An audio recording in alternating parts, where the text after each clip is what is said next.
Alright, so this is going to be another re-review of a classic comic I own, and this was actually my first Godzilla comic I actually ever owned. And the reason why I'm kind of doing this is because A, I felt a little nostalgic, and B, I was kind of talking with Alexander Anayas, and we were passing around fanfiction ideas for his story Kaiju Falls, and he brought up the monster Bagara, which is actually in this comic, and I'll get to him in a moment. But yeah, that kind of triggered in my mind, oh, I did a review on this comic, but I want to do it again.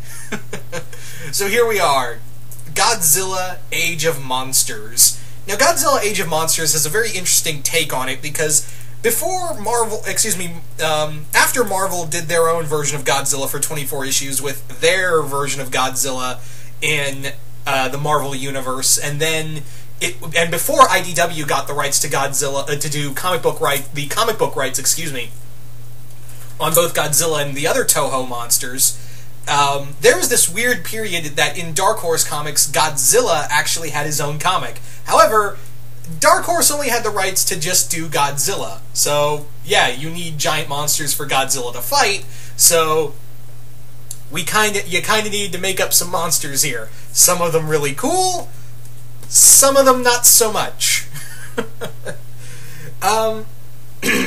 So, the story is, it's a little incohesive, but the story is that Godzilla has been awakened through... And here's the other thing, this comic did not last long. It's about 8 issues long. I think it's a little longer now that I think about it, but there's a few specials here and there with Godzilla. And in this story, Godzilla here's the weird thing about this comic, is that Godzilla is treated like some sort of mystical being, which, again, if you like GMK, that's fine. I'm not a big fan of Mystic Godzilla, but at the same time, they do this whole radioactive lizard thing, so they don't really know what they're doing. But as the story progresses, it gets better, and the main focus of it, even though it's told through a few one-shots before it gets a little more cohesive down the road, the overarching plot is that a woman has created a type of antibiotic, I guess you could say, that can kill Godzilla from within. And she's doing this because her family was killed by Godzilla when she was just a child. And for the first half, it's kind of a few one-shots. It doesn't really get into a major focus until the Gaikinku Jin story, and then from then on it gets a little more cohesive.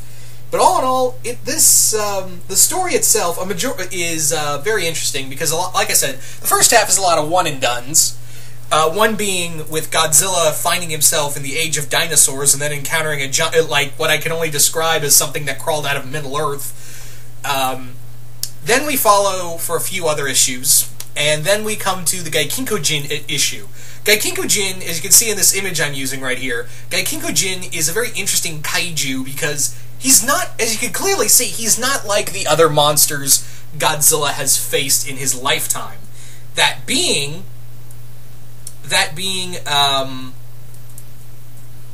sorry, I just lost my train of thought. That being, he doesn't look like... A lot of Godzilla's monsters kind of resemble something. Here, he's the most human-looking monster Godzilla has ever faced. He's this... the story of Gaikinku Jin is that he was an Oni that was terrorizing a village until a priest offered to... a priest offered to sacrifice himself. Gaikinku Jin ate him, but the priest's spirit locked in combat with the spirit of the monster, and the two were locked in forever until someone else can come along and fight the spirit. And one of the members of G-Force offers himself to Gaikinku Jin, and he becomes the new monster. So the two battle, and the thing that's really interesting is that at first Gaikinku Jin, it's a really hard name to say. Gaikinku Jin is really small, but the more Godzilla blasts him, the more he comes back together. And the problem is that this is a brief fight, but the artwork by Art Adams, who, by the way, Art Adams doesn't get enough credit. I think he does really great artwork, especially on monsters. I think he did some of the best artwork he did was with Peter David in the short time he worked on him during Peter David's Hulk run. That stuff is awesome. I think, yeah, but yeah, he did a lot of stuff for Dark Horse when he was part of when he was doing the Godzilla comics.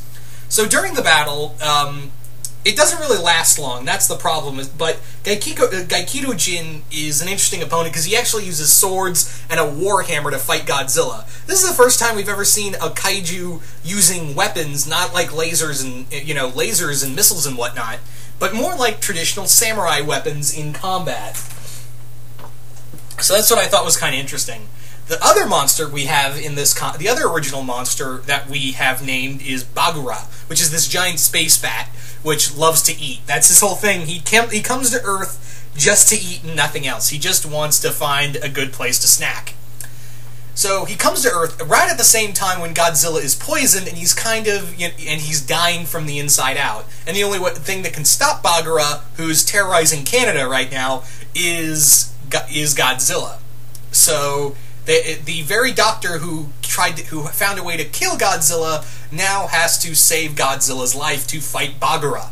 Bagura, again, is a very interesting character because he's this giant. That's all he wants to do. He's not here to conquer the world. He just wants to eat shit. And he tries to actually eat Godzilla the first time they fight. And then he realizes, oh, I can't eat this because it breeds radioactive beams. I can't eat that. And then it tries again, and he keeps losing. Here's the other major problem with Age of Monsters. A lot of the fights are too short. And you could argue, well, this is a very story-driven comic. That's true, but one of the big things you love about giant monsters is when you see giant monsters fight. And the big thing this lacks here is that we get so little with Bagura and Gaikido Jin, as well as the other monster, Cybersaurus.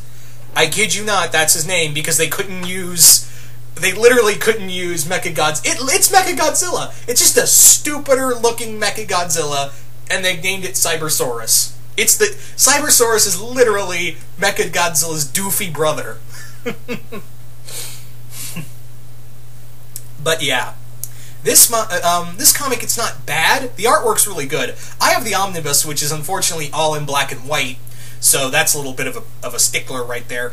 But all in all, this is actually it's a really interesting comic because this is the first time we actually had some direct-to-comic foes for Godzilla, and I'll give them credit. I'll give the writers of this some credit because they actually thought outside the box for this comic book and thought of some really interesting, I wouldn't say memorable, but interesting-looking opponents. Because technically, Gaikido Jin's an Oni, and we've never really seen Godzilla battle an Oni.